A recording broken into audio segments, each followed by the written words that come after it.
वर्ष भर में जितनी एकादशी होती हैं उन सब का फल प्राप्त करने के लिए केवल निर्जला एकादशी का व्रत रखें भीमसेन, तो उन सब का फल निर्जला एकादशी के सेवन से मनुष्य मात्र प्राप्त कर लेता है, इसमें तनिक भी संदेह नहीं है। शंख चक्र और गदा धारण करने वाले भगवान केशव ने मुझसे कहा था कि यदि मानव सबको छोड़कर एकमात्र मेरी शरण में आ जाए और एकादशी को निराहार रहे तो वह सब पापों से छूट जाता है।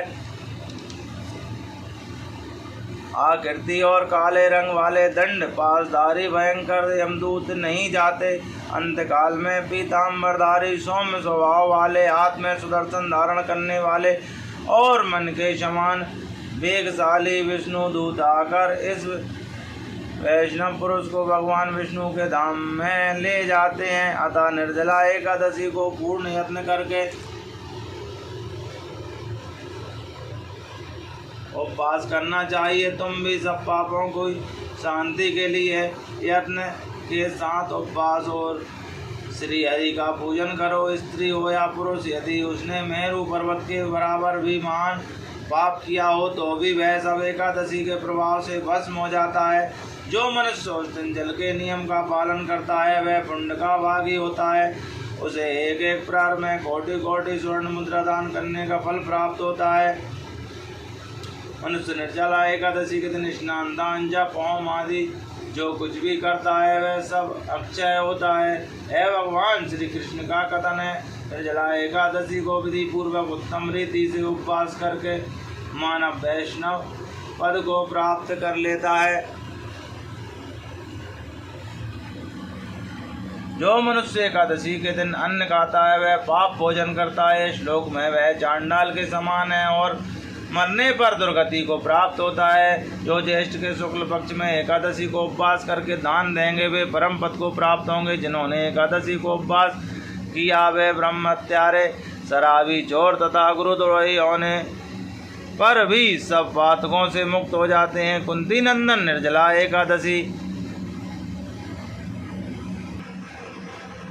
एकादशी के दिन श्रद्धालु स्त्री पुरुषों के लिए जो विशेष दान और कर्तव्य विहित है उसे सुनो। उस दिन जल में शयन करने वाले भगवान विष्णु का पूजन और जलमयी धेनु का दान करना चाहिए, अथवा प्रत्यक्ष धेनु या घृतमयी धेनु का दान उचित है। पर्याप्त दक्षिणा और भांति भांति के मिष्ठानों द्वारा यत्न पूर्वक ब्राह्मणों को संतुष्ट करना चाहिए।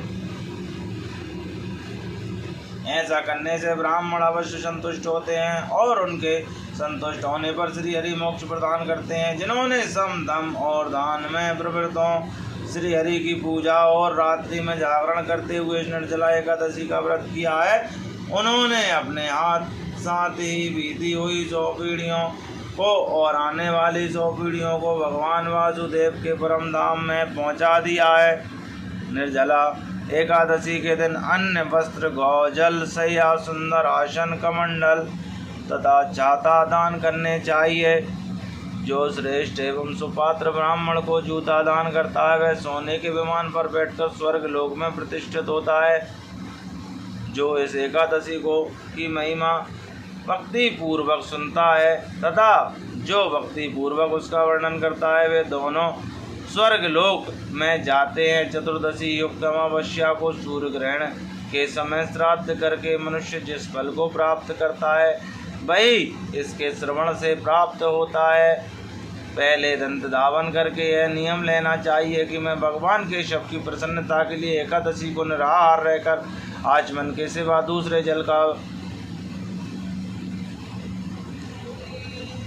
त्याग नहीं करूँगा। द्वादशी को देव देवेश्वर भगवान विष्णु का पूजन करना चाहिए। गंध, धूप, पुष्प आदि सुंदर वस्त्र से विधि पूर्वक पूजन करके जल का घड़ा संकल्प करते हुए निम्नांकित मंत्र का उच्चारण करें। देव देव ऋषि के संसार वर्णावर्ता संसारा अर्णवतारक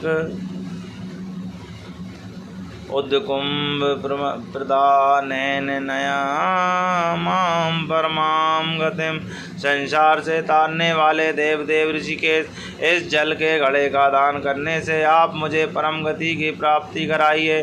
भीमसेन, ज्येष्ठ मास के शुक्ल पक्ष की जो एकादशी होती है उसका निर्जल व्रत करना चाहिए तथा उस दिन श्रेष्ठ ब्राह्मणों को शक्कर के साथ जल के घड़े दान करने चाहिए। ऐसा करने से मनुष्य भगवान विष्णु के समीप पहुंचकर आनंद का अनुभव करता है। तत्पश्चात द्वादशी को ब्राह्मण भोज कराने से के बाद स्वयं भोजन करें। इस प्रकार पूर्ण रूप से पाप नाशनी एकादशी का व्रत करता है वह सब पापों से मुक्त हो अनामय पद को प्राप्त होता है। सुनकर भीमसेन भी इस शुभ एकादशी का व्रत आरंभ कर दिया। तब से लोक में पांडव द्वादशी के नाम से विख्यात हुई। बोली निर्जला एकादशी मैया की जय। भीमसेन 11 की जय। वहाँ के बिहारी लाल की जय। बरसाने वाला राधा रानी की जय। मोर मुकुट बंसी वाले की जय। सावरे सरकार की जय। लखदाता की जय। लाडले लाल की जय। जय श्री राधे जय श्री राधे जय जय श्री राधे श्याम।